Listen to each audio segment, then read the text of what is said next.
Hello learners, welcome to IAS Marathon. Here I am back with a new lesson. Guys ये आपका continuation है, आपकी लक्ष्मीकांत की नई सीरीज चल रही है। बस इसको थोड़ा सा न्यू वे में न्यू प्रेजेंटेशन के साथ प्रेजेंट कर रहा हूँ। ठीक है, पसंद करना, काफ़ी समझ में आया तो इसको शेयर करो जितना हो सके। ठीक है, अप्रिशिएट करना हमारे लिए सबसे बड़ा मोटिवेशन है। It's a free course, free है हर चीज़ पूरे चैनल पे, चाहे NCERTs लेने हैं आप, चाहे फाउंडेशंस बुक ले लें आप, प्रीवियस ईयर्स के पेपर देखिए, सब आने वाले हैं काफ़ी जल्द। बट फिलहाल हमारा मेन फोकस है लक्ष्मीकांत। तो लक्ष्मीकांत की 6th एडिशन की बुक जो लेटेस्ट आई है उसको हम यहाँ पर बेसिकली पढ़ रहे हैं। ठीक है, तो बहुत ही कॉम्प्रिहेंसिव कोर्स है और बहुत ही ज़्यादा हाई यील्ड सीरीज़ भी है ये। मेंस एंड प्रीलिम्स दोनों कवर करते हुए निकलेंगे आप यहाँ से। तो स्टार्ट करते हैं फंडामेंटल राइट्स, जो कि सबसे ज़्यादा क्वेश्चन अगर पॉलिटी में से आएंगे आपके। Fundamental rights is one among them chapters. ठीक है, तो पार्ट 3 इंडिया के कॉन्स्टिट्यूशन के पार्ट 3 का ये पार्ट है। एंड यस 12 से लेकर के 35 आर्टिकल 12 to 35 आपके फंडामेंटल राइट्स से रिलेटेड है। नेक्स्ट आपका आता है कि USA के कॉन्स्टिट्यूशन से हमने इसकी इंस्पिरेशन ली है। Next Magna carta of India बोलते हैं इसको। फर्स्ट क्वेश्चन आज का आपका ये है कि मैग्ना कार्टा जो ओरिजिनल है वो कब लिखा गया था। ठीक है, मुझे आप उसकी डेट बताएंगे नीचे कमेंट्स में। ठीक है, पार्टिसिपेट करें प्लीज़।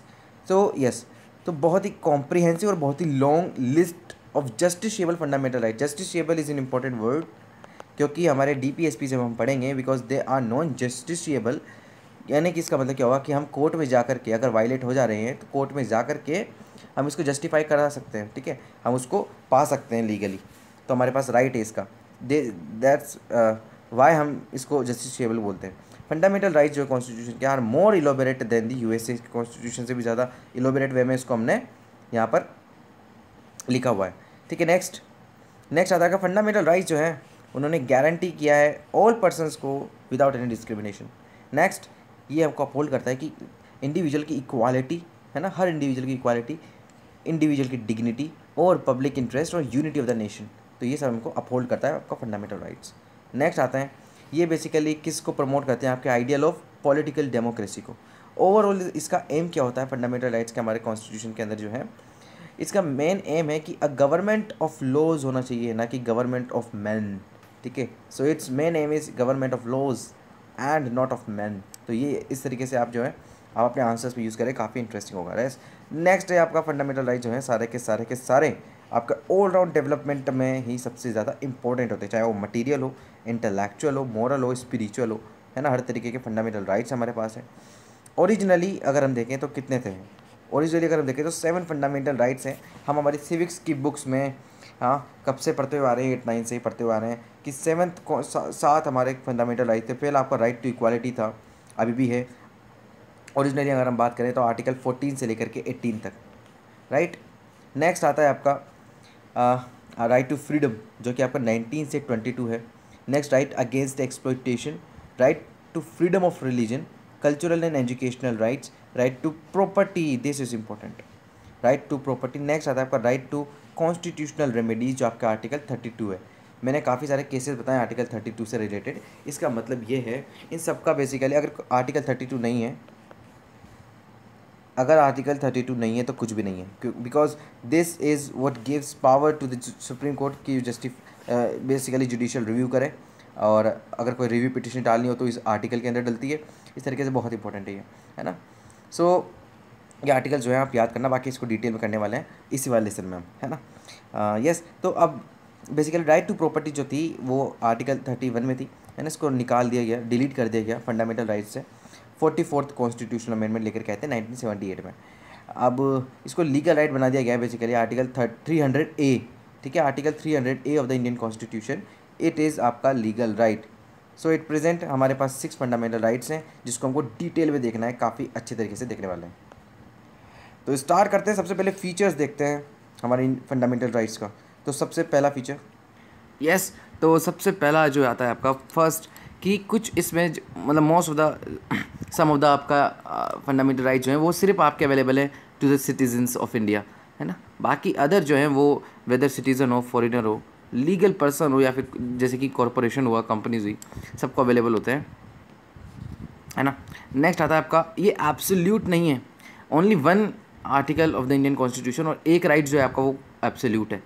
अगर हम उसको सब्जेक्टिवली डिफाइन करें, आप मुझे बताएंगे, वो मैंने काफ़ी सारे लेसन्स में बताया है वो, है ना।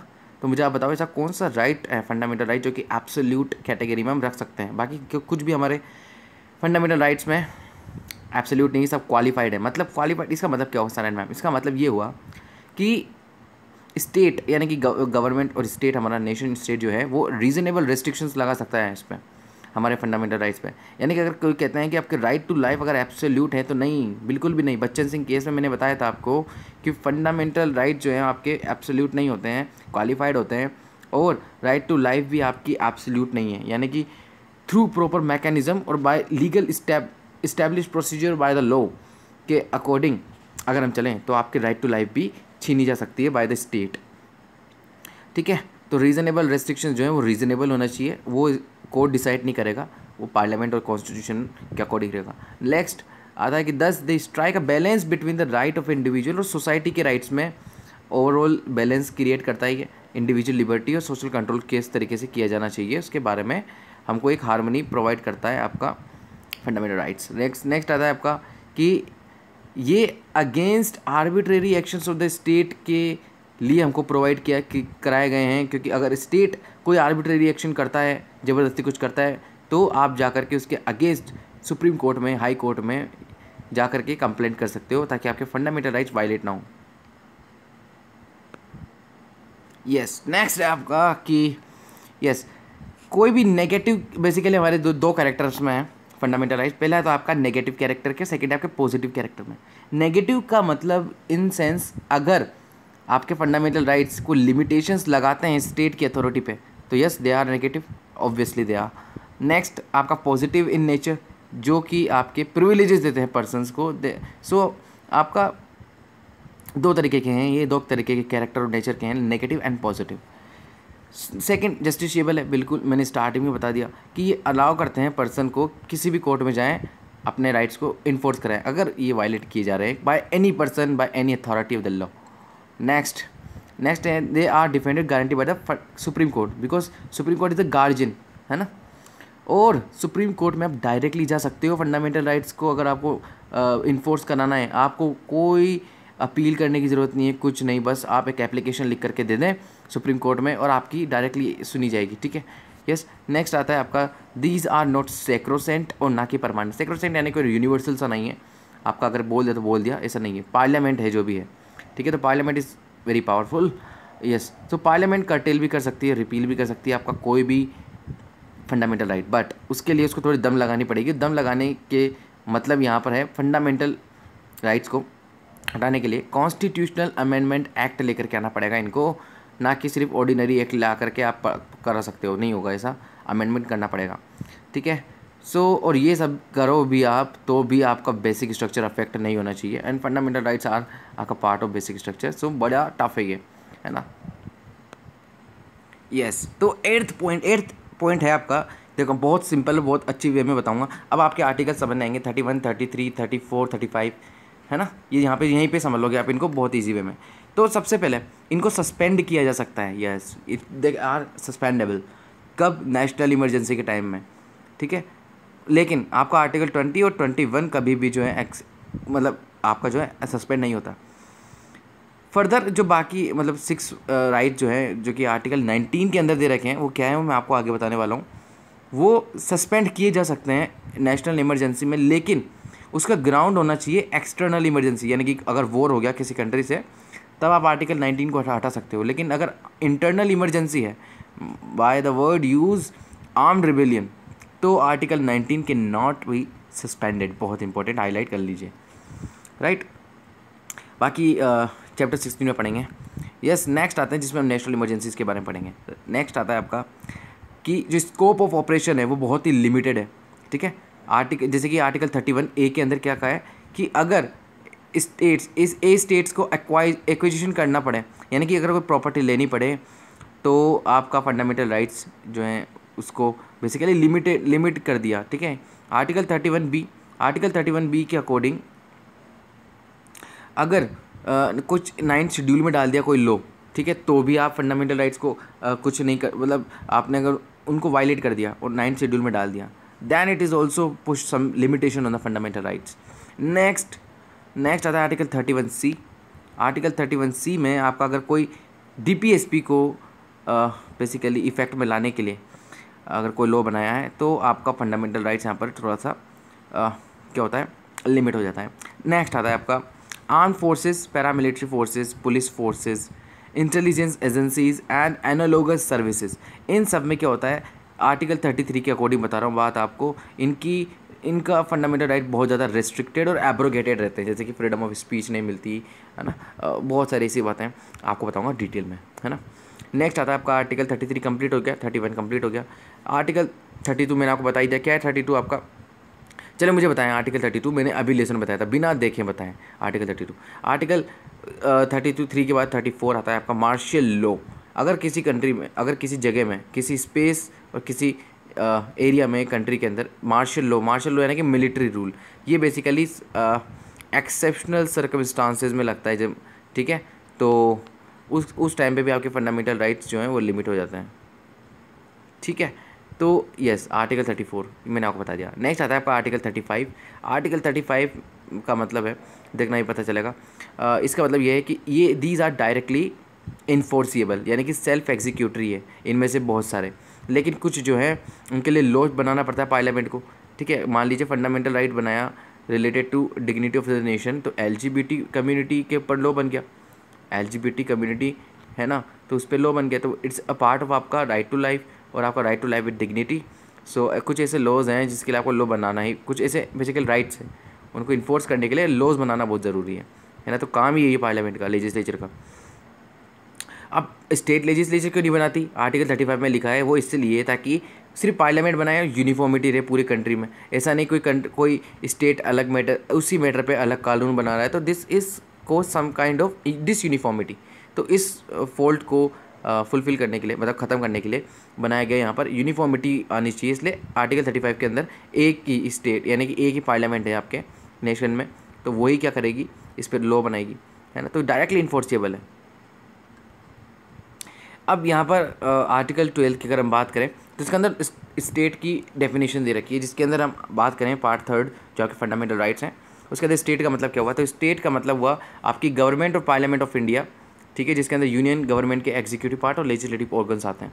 सेकंड आपका सेम पार्ट जो है स्टेट गवर्नमेंट के साथ एग्जीक्यूटिव और legislative organs of the state legislature और स्टेट गवर्नमेंट। थर्ड आपकी जितनी भी लोकल अथॉरिटीज़ हैं, यानी कि मान लीजिए आपने किसी को चैलेंज किया तो वो आपका स्टेट के अगेंस्ट चैलेंज होगा, है ना, उस पर्टिकुलर एजेंसी, तो इस just only a medium but it is against the state, है ना।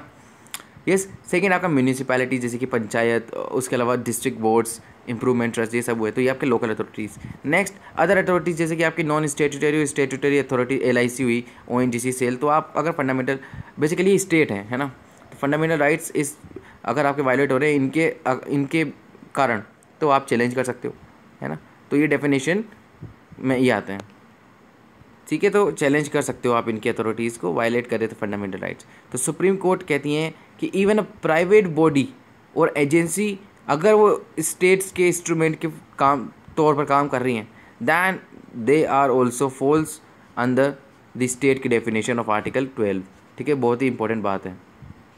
अब यहाँ पर हमने आर्टिकल 12 तो देख लिया, लेकिन अब हमको देखना है यहाँ पर आर्टिकल 13। यस, तो the laws which are inconsistent with the fundamental rights shall be declared as void, ये कहा गया है आर्टिकल 13 के अंदर। जितने भी लॉज हैं अगर फंडामेंटल राइट्स को अगर हार्म किया ना तो उसको वॉइड डिक्लेयर कर देगा, ठीक है, कौन, आपका जुडिशरी, सिंपल। अब यस, अब इसको अगर हम देखें तो क्या एक्सप्रेस करता है, ये एक्सप्रेस करता है दी डॉक्ट्राइन ऑफ जुडिशियल रिव्यू, यानी कि कोई लॉ बनाया पार्लियामेंट ने, लेजिस्लेचर ने, तो उसको रिव्यू करेगी हमारी सुप्रीम कोर्ट। अगर वो वायलेट कर रही है ना बेसिक स्ट्रक्चर को या फंडामेंटल राइट या कुछ भी, तो उसको उड़ा देगी सीधी आपकी सुप्रीम कोर्ट। नेक्स्ट आता है आपका कि आर्टिकल 32 के अंदर जो सुप्रीम कोर्ट है आपके, वो जुडिशियल रिव्यू कर सकते हैं, और हाई कोर्ट कर सकती है कि नहीं कर सकती, बिल्कुल कर सकती है, अंदर article 226। Remember this article, very important. Article 32 supreme court, article 226 आपका हाई कोर्ट, ठीक है। तो किसी भी लॉ को जो अगर कॉन्ट्रवेंट कर दी है आपके फंडामेंटल राइट्स को, तो these are declared as unconstitutional. तो अब आर्टिकल 13 के अंदर जो लॉ है, बेसिकली टर्म लॉ, उसका मतलब क्या है? इसका मतलब ये है इंक्लूड कौन कौन होंगे इसके अंदर, वो परमानेंट लॉज जो कि पार्लियामेंट ने और स्टेट लेजिस्लेशन ने बनाए, परमानेंट टोटल आज तक, है ना। नेक्स्ट जो टेम्पररी लॉज होती हैं, जैसे कि ऑर्डिनेंस निकाला, अगर वो वायलेट कर रहे तो उसको भी हटा सकती है ना। अब ऑर्डिनेंस कौन निकालता है? कब? प्रेसिडेंट आने तो पूरा पता चल जाएगा। और गवर्नर्स भी निकालते हैं स्टेट में। स्टेट्यूटरी पहले आपका परमानेंट लॉज हुआ, सेकेंड हमने टेम्पररी लॉज देखे, थर्ड स्टेट्यूटरी इंस्ट्रूमेंट्स।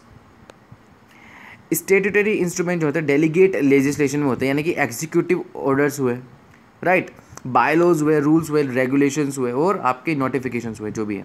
नेक्स्ट आता है आपका non legislative sources of the law, that is आपका कस्टम हुआ, कन्वेंशन हुआ, और जो बेसिकली हम यूज़ करते हैं बेसिकली प्रोसीजर में, है ना। तो ये नॉन लेजिस्लेटिव सोर्सेज होते हैं, यस। तो यहाँ पर बोला गया है कि सिर्फ लॉ ही नहीं, बस हर जो चीज़ मैंने आपको ABCD पूरे सब बताया, सब चैलेंज किए जा सकते हैं अगर फंडामेंटल राइट्स को छेड़ा तो और वायलेट किया तो, राइट। तो आर्टिकल 13 फर्दर कहता है कि constitutional amendment is not a law. बहुत इंपॉर्टेंट बात, बहुत ही ज़्यादा इंपॉर्टेंट बात, कि कॉन्स्टिट्यूशन अमेंडमेंट आपका लॉ नहीं है and has can not be challenged, ठीक है। आर्टिकल 13 को चैलेंज नहीं किया जा सकता, क्योंकि बेसिकली आर्टिकल अमेंडमेंट को जो कि आर्टिकल 13 के अंदर बनता है, उसको चैलेंज नहीं किया जा सकता क्योंकि वो लॉ नहीं है। हाउएवर सुप्रीम कोर्ट ने केशवानंद भारती में कह दिया ये बात भी कि 1973 का केस मैंने डिटेल में समझा दिया, लिंक दे दूंगा उसका मैं डिस्क्रिप्शन में, ठीक है। केशवानंद भारती केस पढ़ी लो इसके साथ ही आप। कहते हैं कि कॉन्स्टिट्यूशनल अमेंडमेंट जो है वो चैलेंज किए जा सकते हैं, क्यों? अगर ये आपके फंडामेंटल राइट्स को वायलेट करेंगे, जो कि आपका पार्ट है बेसिक स्ट्रक्चर का। बहुत इंपॉर्टेंट बात, नोट कर लो इसको, स्क्रीनशॉट ले लो इसका, अगर आपके पास बुक है तो हाईलाइट कर लीजिए, ठीक है। तो यहाँ पर हमने बताया कि कोई भी law, constitutional amendment act can be challenged in any court, और सुप्रीम कोर्ट में तो स्पेशली किया जा सकता है ना। तो यस, ये हमने अभी तक देखा। अगले लेसन में हम देखने वाले हैं जो आपका बेसिकली क्या इंपॉर्टेंट आर्टिकल्स है ना, और राइट टू इक्वालिटी से लेकर के, तो राइट टू इक्वालिटी देखने वाले हम अगले लेसन में, ठीक है। तो जब तक stay tune and have a nice day, but keep tune with us and keep sharing and keep learning guys, बहुत इंपॉर्टेंट है। ज्वाइन कर लीजिए, टेलीग्राम ज्वाइन कर लीजिए, बहुत ही इंपॉर्टेंट है, और इंस्टाग्राम पे फॉलो कर लेना, हमको बहुत ही इंपॉर्टेंट पोस्ट आती रहती है वहाँ पर, प्लीज़ जाए informations about our new courses, new initiatives, है ना। तो एक बार जा करके देखना, सबके लिंक्स दे रखे हैं मैंने चैनल पे, आप एक बार जा करके विजिट करो। यस, तो equality before the law and equal protection of the law क्या है, इसका मतलब अगले लेसन में आपको पता चल जाना है।